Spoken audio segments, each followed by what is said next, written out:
미국 시인 로버트 에릭이 1648년에 쓴 시, 1862년 뉴욕타임즈에 실린 링컨 대통령 연설문에도 오타가 아니라 초기 이모티콘이라는 설이 있는데, 이모티콘의 역사가 혹시 이때부터?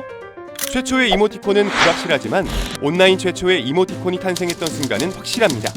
1982년 미국 카네기 멜런대 팔만 교수는 학교 게시판에 이모티콘 사용을 제안합니다.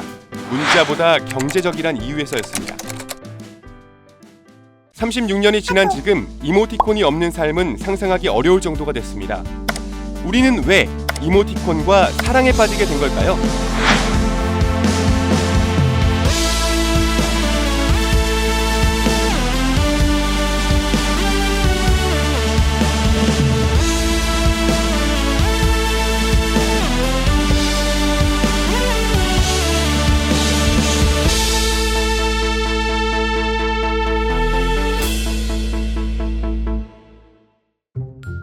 전 오늘 친구에게 카톡으로 생일 축하 이모티콘을 날리고 해외여행 다녀온 동료가 과자를 사왔다는 카톡엔 감사 이모티콘을 보냈습니다.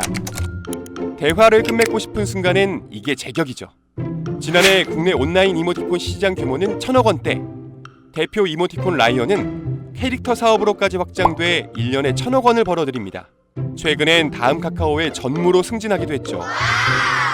국내에서 이모티콘이 처음 사용되기 시작한 건 1990년대 PC통신으로 알려졌습니다. 2000년대 인터넷 메신저가 등장하면서 이미지로 바뀌었고 2010년 이후엔 점차 움직이는 이모티콘이 주류가 됐습니다. 한 달에 이모티콘 한두 개 정도는 꾸준하게 사는 것 같아요. 표현력이 조금 더 풍부해지는 것 같아서. 한 달에 평균 6,000원 정도 쓰는 것 같아요. 길게 말하는 것보다 이모티콘 하나 보내는 게 더 감정 표현이 잘 되는 것 같아서. 다양한 이모티콘이 나를 표현해주는 시대.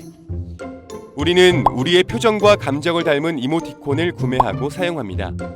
약간 제 정서나 좀 말투 비슷한 것들만 좀 찾아서 쓰게 되더라고요. 이모티콘을 제가 비춰지고 싶은 이미지에 따라 좀 골라 쓰는 것 같아요. 예를 들면 썸녀한테는 좀 귀여워 보이는 이모티콘을 쓰고 상사한테는 공손해 보이는 이모티콘을 좀 사용해요. 그러다 보니 이모티콘도 유행을 탑니다. 초기에는 기존 캐릭터나 웹툰에 있는 정교한 이모티콘이 많았지만 최근엔 대충 그린 것 같은, 요즘 말로 달로 그린 듯한 이모티콘이 유행입니다. 그 자기 자신을 투영한 거라고 봐야 됩니다. 완벽해진다라고 하는 거에 스트레스를 너무 많이 받는 거죠. 어른들이 볼 때는 모자라 보이고 문제가 있어 보일지라도 그게 나를 대변한다, 우리를 대변한다. 이모티콘 표현 방식은 지역에 따라서도 다릅니다. 동양은 눈이 웃고 서양은 입이 웃고, 선호하는 이모티콘도 동서양이 차이를 보이죠. 동양권에선 크고 풍부한 표정과 모션이 있는 이모티콘이 유독 인기를 끕니다.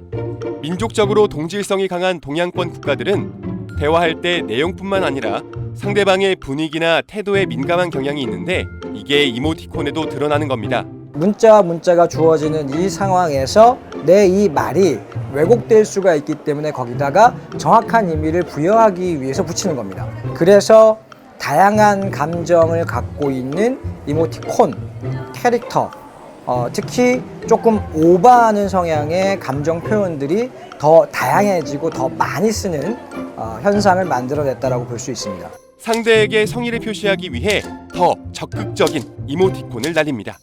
반면 서양에서는 이모티콘보다 텍스트의 비중이 실립니다. 미국에서 주로 쓰이는 이모티콘은 텍스트 크기를 넘지 않습니다. 미국의 문화인류학자 에드워드 홀은 그 차이를 이렇게 설명합니다. 동양은 의사소통 단계에서 대화 속에 담긴 상대방의 진의를 읽으려 애쓰지만, 서양은 개인주의가 강해 대화 자체가 직설적이라는 거죠. 대화의 상황을 보완해주는 이모티콘이 서양보다 동양에서 훨씬 중요한 이유입니다. 이모티콘은 시대와 문화를 반영합니다. 내가 지금 갖고 있는 이모티콘을 들여다보면 내가 보인다는 말이 과언이 아닌 거죠.